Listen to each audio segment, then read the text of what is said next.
Hello, friends, and welcome back to Storytime.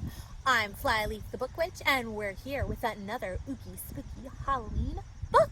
Now, I think you probably have figured out by now that my favorite holiday is Halloween, and also my favorite things in the world are books. So today I figured that I would combine the two and read to you The Ghost Library with special guest, Mr. Googly Eyes. Ow! So, shall we get started? Yes, let's go! All right. The Ghost Library by David Melling.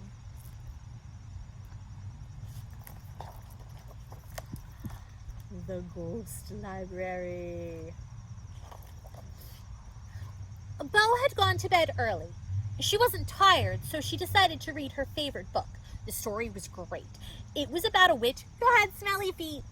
And Bo had just got to the interesting part about strawberry-flavored socks when, without warning, the lights went out. Bo felt a cold chill. Whispers sniffled and snuffled in the dark. You ready? I can't see a thing. It's here somewhere. Ow, that's my nose. Shadows shivered closer. A clammy hand grabbed Bo's book. It was so sudden, and Bo was holding it so tightly that the book and Bo were jerked into the air. Got it! Squealed a voice.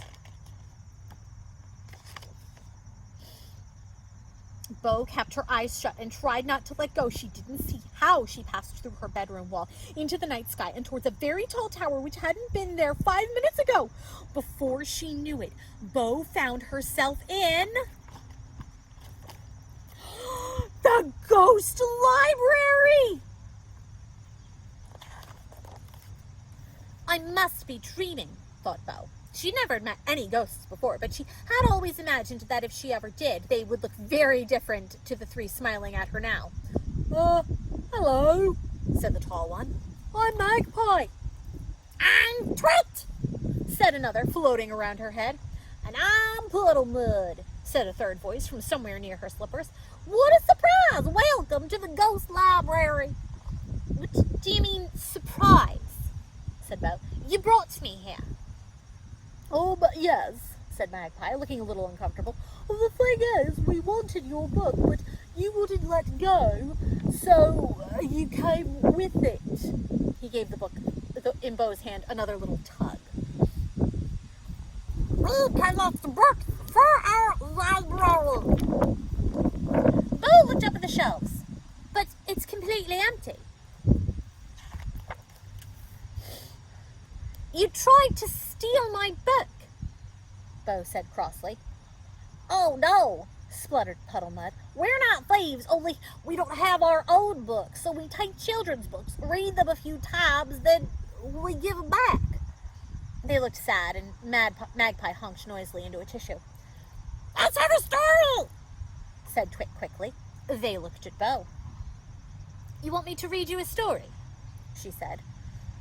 Well, now that you're here, that would be lovely, they said. Story time! Yelped Twit. All at once, Bo felt a terrible draft as ghost after ghost flew into the library and popped out of the shelves. As soon as they saw her, the ghosts started chattering excitedly. Goodness, who's that? I don't know, but I hope it's a good story. Eventually, the murmuring stopped, and it became very quiet. They waited. Bo sighed. She sat down and began to read her book about the witch. In a dark and gloomy cave lived a witch, whose terrible feet were so stinky that her cat wore a clothespin peg on its nose. This made it difficult to purr.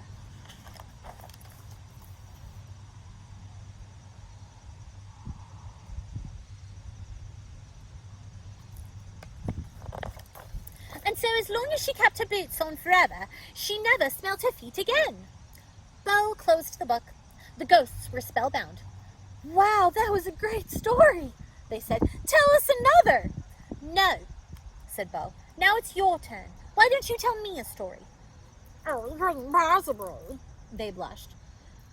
We don't know any, said Magpie. That's why we borrow books, We're the storybook collectors. But you can make up any story you like. Just look around you. They're everywhere, said Bo. Twit looked in his pockets. I don't have pockets. Well, just pretend to look in your pockets. Oh, okay. No stories.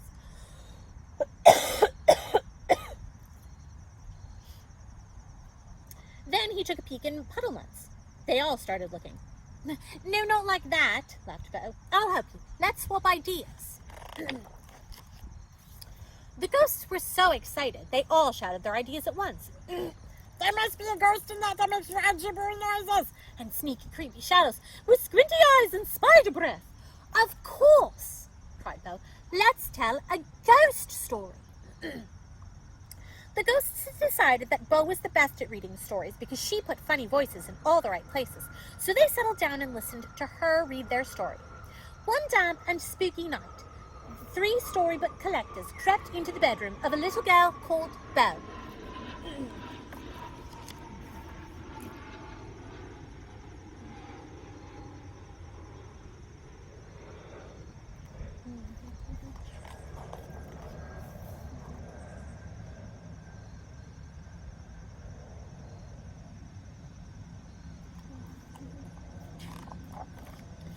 And to this day, the Ghost Library is full of stories.